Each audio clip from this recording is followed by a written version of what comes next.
आज हम लोग देखने वाले हैं रेलवे ग्रुप डी के साइंस के एक्सपेक्टेड क्वेश्चन जो कि आपके एग्जाम में बार बार रिपीट होते हैं। तो आप लोग इस वीडियो को लास्ट तक जरूर देखिएगा। तो चलिए शुरू करते हैं। पहला क्वेश्चन है कि एनिलिडा ग्रुप में मुख्यतः कौन कौन जंतु आते हैं। तो एनिलिडा ग्रुप में आपको जोक और केचुआ आता है।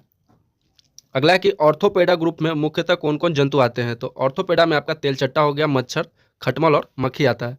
अगला क्वेश्चन है कि मोलास्का ग्रुप के अंतर्गत मुख्यतः कौन कौन से जंतु या कीट आते हैं। तो मोलास्का ग्रुप के अंतर्गत आपका घोंघा और सीपी आता है।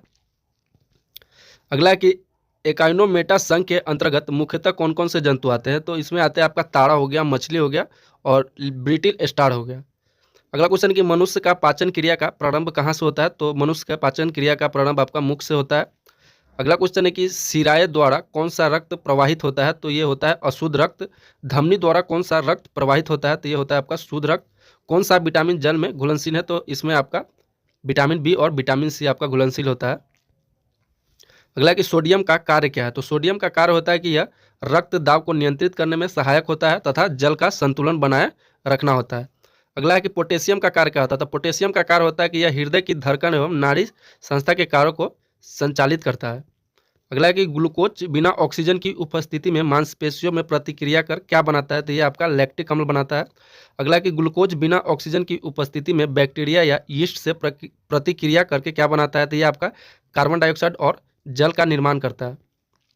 अगला है कि एनिलिडा में उत्सर्जन उसके लिए किस उत्सर्जी अंग द्वारा होता है। तो ये आपका नेफ्रिडिया के द्वारा होता है। मूत्र का पीएच मान कितना होता है। तो मूत्र का पीएच मान आपका 6 होता है। बाह्यस्रावी एवं अंतर्स्रावी दोनों प्रकार किस ग्रंथि में होती है। तो ये आपका अग्नाशय ग्रंथि में होती है। अगला है कि पीयूष ग्रंथि या पिट्यूटरी ग्रंथि को किस अन्य नाम से जाना जाता है। इसको आपको मास्टर ग्रंथि के नाम से भी जाना जाता है। अगला है कि स्प्रिंग को आप सामान्य लंबाई पर वापस लौटाने के लिए लगने वाला बल क्या कहलाता है। तो ये आपका प्रत्यानयन बल कहलाता है।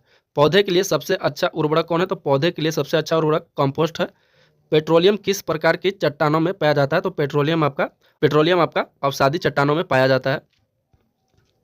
गुब्बारों में उड़ाने के लिए काम में लाई जाने वाली गैस कौन है। तो आपको ये हीलियम हो जाएगा। डीडीटी का उपयोग किस रूप में किया जाता है। तो डीडीटी का उपयोग कीटनाशी के लिए किया जाता है। अगला है कि इथेनॉल के अत्यधिक सेवन से कौन सा अंग प्रभावित होता है। तो इथेनॉल के अत्यधिक सेवन से आपका यकृत प्रभावित होता है। अगला है कि सभी अम्लों में अनिवार्य रूप से पाया जाने वाला पदार्थ कौन सा होता है। तो ये होता है आपका हाइड्रोजन। आग लगे तथा फैलने की सबसे कम संभावना किस वस्त्र में होती है। तो ये आपका सूती वस्त्र में होता है। अगला क्वेश्चन है कि लोहा का सबसे महत्वपूर्ण स्रोत कौन सा है, यानी कि आयरन का सबसे महत्वपूर्ण स्रोत कौन सा है। तो ये आपका हरी सब्जियां हो जाएगा। अगला है कि गैसोलीन को किसके साथ मिश्रण करके गैसोहॉल बनाया जाता है। तो ये इथाइन अल्कोहल के साथ मिश्रण करके गैसोहॉल बनाया जाता है। अगला है कि तत्कालीन ऊर्जा शक्ति के लिए धावकों को कौन सा पदार्थ दिया जाता है। तो ये ग्लूकोज दिया जाता है। अगला है कि मानव जाति के लिए ओजोन परत क्यों महत्वपूर्ण है। तो ये आपका परावैंगनिक किरणों को रोकने के लिए एवं रक्षा के आवरण के लिए आपका यह महत्वपूर्ण है। अगला है कि आंत ज्वर के लिए सामान्यतः उपयोग की जाने वाली औषधि कौन है। तो ये आपका क्लोरोमाइजेसिन हो जाएगा। अगला है कि गैस की लौ के सबसे गर्म हिस्सों को क्या कहते हैं। तो इसे ज्योतिहीन कहते हैं, यानी कि नॉन लुमिनियस जोन। अगला है कि सोने का शुद्ध रूप कितने कैरेट का होता है। तो सोने का शुद्ध रूप आपका 24 कैरेट का होता है। अगला है कि सिनेबार किसका आयसक है। तो सिनेबार आपका पारा का आयसक है। अगला कि शरीर के ताप पर नियंत्रण किसके द्वारा होता है। तो शरीर के ताप पर नियंत्रण आपका लाल रक्त कणिकाओं के द्वारा होता है।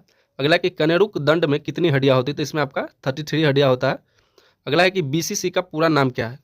बीसीजी का पूरा नाम क्या है। तो बेसिल्स कैलमेट यूरिन आपका फुल फॉर्म हो जाएगा। अगला कि एथलीट फूड नामक रोग किससे होता है। तो एथलीट फूड नामक जो रोग है ये कवक के द्वारा होता है। दम्मा नामक रोग किसके द्वारा होता है। तो ये आपका कवक के द्वारा होता है। अगला है कि फाइलेरिया नामक रोग किसके कारण होता है। तो ये आपका कृमि के कारण होता है। अगला है कि जब एक वस्तु की गतिज ऊर्जा दोगुनी की जाती है तो उसकी गतिज ऊर्जा क्या होगी। तो ये गतिज ऊर्जा आपका चौगुनी हो जाती है। अगला है कि सूत्रकणिका को अन्य नाम से भी जाना जाता है। तो इसको माइटोकॉन्ड्रिया के भी नाम से जाना जाता है।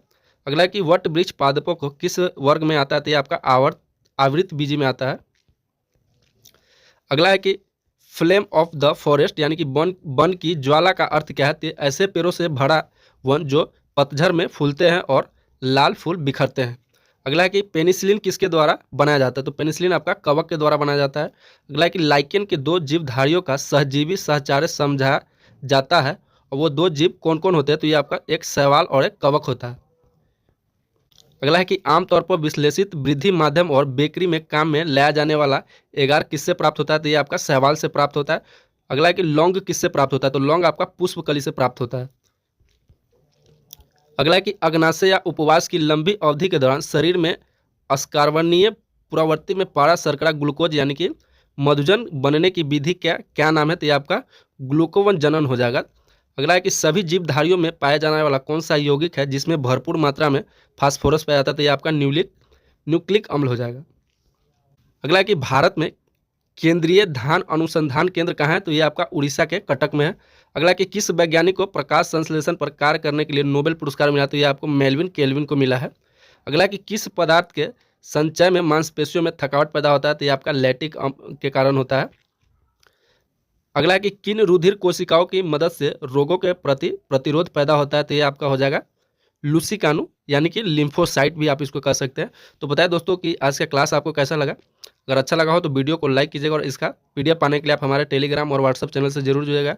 और सुबह में आपका करंट अफेयर्स का क्लास चलता है 7 बजे, तो आप लोग सुबह का क्लास आप लोग बिल्कुल अटेंड कर लीजिएगा। तो चलिए मिलते हैं आपसे अगले वीडियो में, तब तक के लिए जय हिंद जय भारत।